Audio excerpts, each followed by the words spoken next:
اعوذ باللہ من الشیطان الرجیم بسم اللہ الرحمن الرحیم وبہ نستعین وہو خیر المعین اللہم صلی علی محمد وآل محمد۔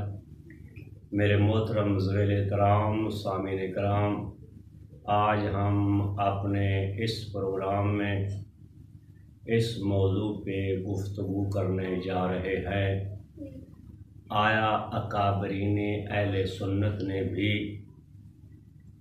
یزید پلیت پر لعنت کرنے کو جائز قرار دیا ہے یا نہیں؟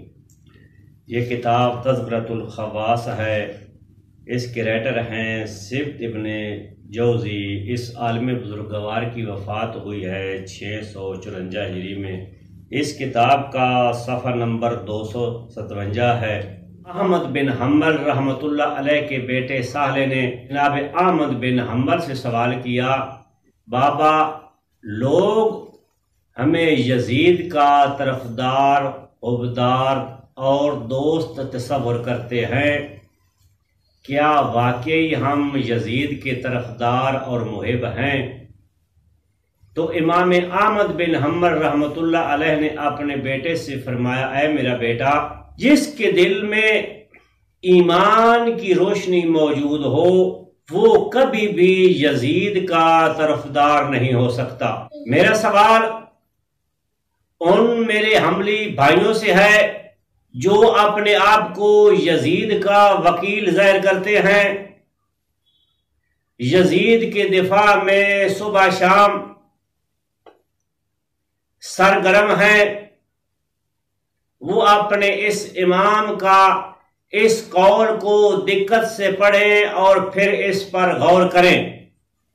امام احمد بن حنبل بتا رہے ہیں کہ جس دل میں ایمان کا نور ہو اس دل میں یزید پلید کی محبت داخل نہیں ہو سکتی۔ تو پھر سہل نے اپنے بابا احمد بن حنبل سے دوبارہ سوال کیا، بابا پھر آپ یزید پہ لعنت کیوں نہیں کرتے؟ تو احمد بن حنبل نے اپنے بیٹے سے کہا، بیٹا دنیا میں بہت زیادہ ایسی اشیاء موجود ہیں جو قابل لعنت ہیں، میں ان پر بھی لعنت نہیں کرتا، اور میرا کسی پہ لعنت نہ کرنا اس بات کی دلیل نہیں کہ فلاں جو ہے وہ ملعون نہیں ہے۔ پھر فرمایا، میرا بیٹا تو اس پہ لعنت کیوں نہیں کرتا جس پہ کتاب خدا میں لعنت کرنے کا حکم ہوا ہے؟ بیٹے نے کہا، بابا قرآن میں کہاں یزید پہ لعنت کرنے کا حکم وارد ہوا ہے؟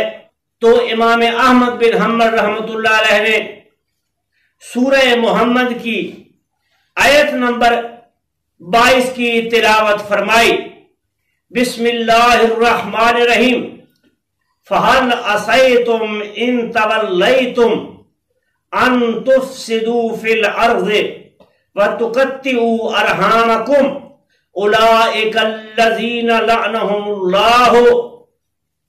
تم سے یہ بعید نہیں ہے کہ جب تمہیں زمین پر حکمرانی کا موقع مل جائے تو تم زمین پر فساد کرو گے اور قطع رحمی کرو گے۔ یہی لوگ ہیں جن پر اللہ تعالی کی لعنت ہے۔ امام احمد بن حنبل نے فرمایا، میرا بیٹا کیا قتل حسین ابن علی علیہ السلام سے بڑھ کر بھی زمین پر اور اس کائنات میں کوئی فساد ہو سکتا ہے؟ یہ کتاب تاریخ الخلفاء ہے، اس کے رائٹر ہے الامام الحافظ جلال الدین عبد الرحمن بن ابو بکر سیوطی۔ اس عالم بزرگوار کی وفات ہوئی ہے 911 ہجری میں۔ اس کتاب کا صفحہ نمبر 207 ہے۔ یہ لکھتے ہیں کہ جب میدان کربلا میں قومی اشقیاء نے دل بندے بطول نواز رسول حسین ابن علی علیہ السلام کو اپنے نرگاہ میں لے لیا تو ان سے کہا یا تو ہمارے ساتھ صلح کرو یا دمشق میں جا کر یزید کے ہاتھوں میں ہاتھ دے دو، یزید پلید کی بیعت کر لو۔ تو نواز رسول نے انکار کر دیا اور انہوں نے حسین ابن علی کو شہید کر کے ان کا سر تن سے جدا کر کے ایک تشت میں سر رکھ کر کوفہ میں ابن زیاد کے سامنے پیش کر دیا۔ اس کے بعد عبد الرحمن بن جلال الدین سیوطی لکھتا ہے اللہ کی لعنت ہو شمر پر، اللہ کی لعنت ہو ابن زیاد پر، اور اللہ کی لعنت ہو یزید ملعون پر۔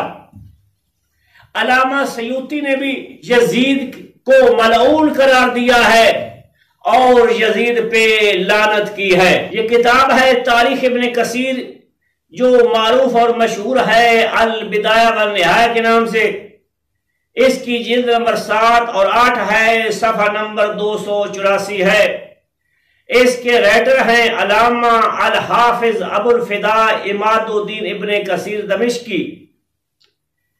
یہ پیغمبر اعظم صلی اللہ علیہ وآلہ وسلم کے اس فرمان کو نقل کرتے ہیں، اس حدیث مبارکہ کو نقل کرتے ہیں کہ جو آپ نے فتح مکہ کے موقع پہ فرمائی تھی، جو شخص اہل مدینہ کو خوف زدہ کرے گا اس پر اللہ، فرشتوں اور تمام لوگوں کی لعنت ہے۔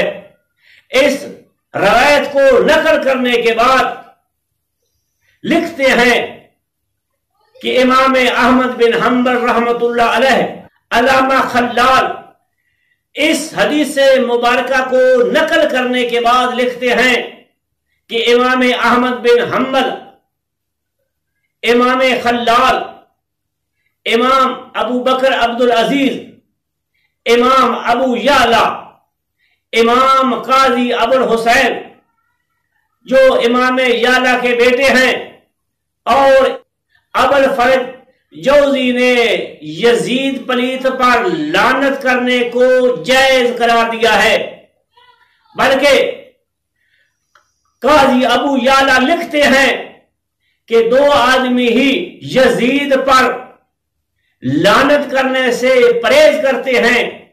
ایک وہ آدمی جو یزید کے فسق و فجور اور ظلم و جور سے ناواقف ہے، دوسرا وہ شخص جو منافق ہے۔ جو صاحبان تحقیق کرنا چاہتے ہیں وہ الامام ابو الفرج عبد الرحمن بن علی بن محمد بن جوزی رحمت اللہ علیہ کی کتاب جس کا عربی میں نام ہے الرد علی المتعصب العنید المانع من ذم یزید، اس کا معنی یہ ہے کہ ضدی اور ہٹ دھرم شخص کا رد جس نے یزید کی مذمت کرنے سے منع کیا۔ اس کتاب کا اردو میں ترجمہ ہوا ہے یزید کی شخصیت علامہ ابن جوزی کی نظر میں۔ وہ صاحبان اس کتاب کا مطالعہ کریں اور کافی حد تک ان کے دلوں میں یزید کی محبت کے جرثومے جو گردش کر رہے ہیں وہ ختم ہو جائیں گے، اور اللہ کے فضل و کرم سے ان کے دلوں میں آل محمد کی محبت کی شمع جل جائے گی۔ یہ کتاب ہے شرح العقائد النصفیہ، اس کے رائٹر ہیں علامہ سعد الدین تفتازانی مسعود بن عمر بن عبداللہ۔ اس عالم بزرگوار کی ولادت ہوئی ہے 722 ہجری میں اور وفات ہوئی ہے 791 ہجری میں، اور یہ کتاب چھپی ہے مصر سے۔ اس کتاب کا صفحہ نمبر 102 ہے۔ تفتازانی صاحب لکھتے ہیں وَبَعْضُهُمْ أَطْلَقَ اللَّعْنَ عَلَيْهِ، بعض علماء اعلام نے مطلقاً یزید کی ذات پہ لعنت کرنے کی اجازت دی ہے،